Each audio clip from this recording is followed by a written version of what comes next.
بسم اللہ الرحمن الرحیم نحمدہ ونصلی ونسلم علی رسولہ الحمدللہ ثم الحمدللہ۔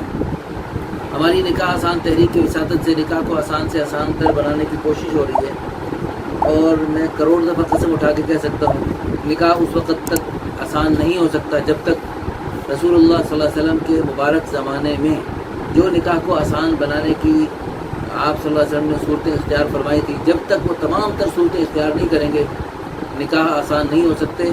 ہر دوسرے تیسرے چوتھے گھر میں یوں لڑکیاں بیچاری بوڑھی بیوہ ہوتی رہیں گی۔ تو اس لیے نکاح کو آسان کرنے کے لیے تعدد ازدواج یعنی زیادہ شادیوں کا ہونا بے حد ضروری ہے۔ کروڑوں عورتیں مردوں سے زیادہ ہیں، سارے مرد ابھی نکاح کر لیں تو بھی کروڑوں عورتیں بچ جائیں گی، وہ کدھر جائیں گی؟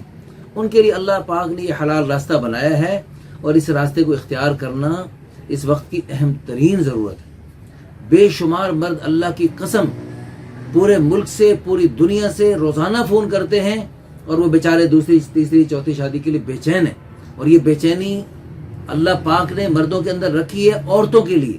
اس میں عورتوں کا بھلا ہے، کیونکہ وہ بیچاری عورتیں جو بے سہارا ہیں، مطلقہ ہیں، بیوہ ہیں، اور کسی بھی اعتبار سے کمی کا شکار ہیں، جب تک یہ تعدد کو رواج نہیں پائیں گی، تعدد کا فروغ نہیں دیں گے، اس وقت تک ان بیچاری عورتوں کا بھلا کیسے ہوگا؟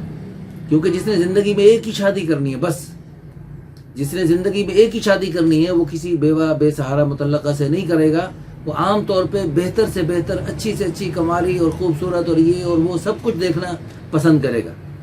لیکن جس نے زیادہ شادیوں کی نیت کر لی ہوگی، اللہ پاک کے فضل و کرم سے وہ کسی غریب کا بھی سہارا بن سکتا ہے، بے سہارا کو بھی سہارا دے سکتا ہے، کسی مطلقہ بیوہ کو بھی اختیار کر سکتے ہیں۔ ابھی آج ہی ایک ویڈیو دیکھی جس میں وہ ہمارے دوست ہیں، بھائی ہیں جی، انہوں نے 4 شادیوں کی ویڈیو بنائی۔ یہ آپ دیکھیں ذرا کیسی زبردست ماشاءاللہ وہ انٹرویو لے رہے ہیں، اور کیسے ماشاءاللہ وہ چاروں بیویاں خوش ہیں۔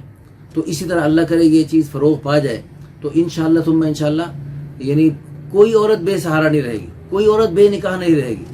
تو یہ اس چیز پہ عمل کرنا پہلے بھی ضروری تھا، لیکن اب تو بے حد ضروری ہو گیا ہے، جبکہ عورتوں کی کثرت ہو چکی ہے، اور کروڑوں عورتیں مردوں سے زیادہ۔ قرب قیامت بھی علامات میں سے ایک یہ ہے کہ عورتیں زیادہ ہوں گی۔